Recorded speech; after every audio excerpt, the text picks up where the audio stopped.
Kali ini aku akan membahas tentang tips pemberian MPASI. Ada 4 hal yang akan dibahas. Yang pertama, tujuan pemberian MPASI. Yang kedua, tahapan pengenalan makanan. Yang ketiga, kenapa MPASI harus diberikan secara bertahap. Dan yang keempat, bentuk makanan per kategori usia itu harus bagaimana. Nah, makanan pendamping ASI atau disingkat MPASI. Tujuannya diberikan ini untuk anak, yaitu untuk melengkapi zat gizi yang kurang terdapat dalam ASI karena pertumbuhannya. Karena ASI hanya berlaku dari 0 sampai 6 bulan ya. Jadi setelahnya tetap harus ditambah makanan lain selain ASI juga diberikan. Nah, yang kedua, untuk mengembangkan kemampuan bayi untuk menerima bermacam-macam makanan dengan berbagai tekstur dan rasa. Nah, yang ketiga, untuk mengembangkan kemampuan bayi untuk mengunyah dan menelan. Oke, yang kedua, tahapan pengenalan makanan. Ada kategori 0 sampai 6 bulan. Ini yang diberikan untuk anak hanya murni ASI ya. Adapun kalau misalkan tidak bisa diberikan ASI, mungkin diganti oleh susu formula. Terus yang kedua ada 6 sampai 7 bulan. Nah, pada usia segini kita mulai mengenalkan jenis-jenis karbohidrat. Bunda bisa memberikan bubur susu, bubur beras, sama puree kentang. Bisa diberikan susunya itu sesuai kategori usia ya, kan sekarang udah banyak tuh di minimarket. Nah, terus untuk 7 sampai 8 bulan, Bunda mulai mengenalkan sayuran. Jadi bisa tuh mulai bikin bubur dicampur sama beberapa sayuran. Tapi satu-satu aja maksudnya. Jadi nasi dibuat bubur dicampur sama brokoli, sama wortel. Bertahap mengenalkan berbagai jenis sayuran. Jadi di sini nanti bisa tahu anak Bunda tuh suka sama sayuran mana aja. Nah, di tahap sinilah.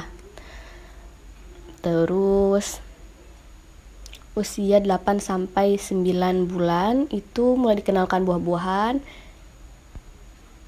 Jadi mulai bisa tuh Bunda nyediain bubur campur sayur, terus dikasih tuh selingannya buah, misalkan pisang kayak gitu.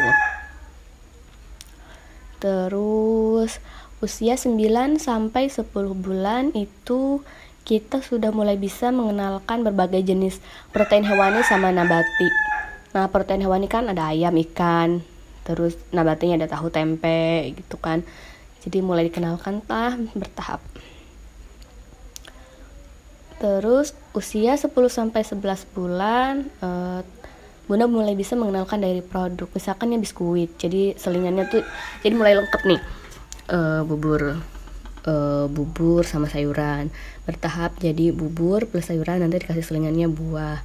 Terus bertahap lagi bubur sama sayuran, terus didampingi sama protein hewani nabati, terus dikasih juga buah. Nah, setelahnya usia 10 sampai 11 bulan Bunda mulai bisa tuh mengenalkan bubur sama sayuran, terus ditambah buah, terus tambah juga protein hewani sama nabati. Jadi mulai bisa itu dikenalkan dari produk ya. Terus usia 11 sampai 12 bulan. Nah, di sini sudah mulai dikenalkan sama ke anak tentang makanan keluarga. Nasinya lunak, terus tapi jangan dikasih yang pedas-pedas. Belum dikasih bumbu yang tajam ya. Oke. Part ketiga, MPASI kenapa diberikan secara bertahap? Kira-kira kenapa ya?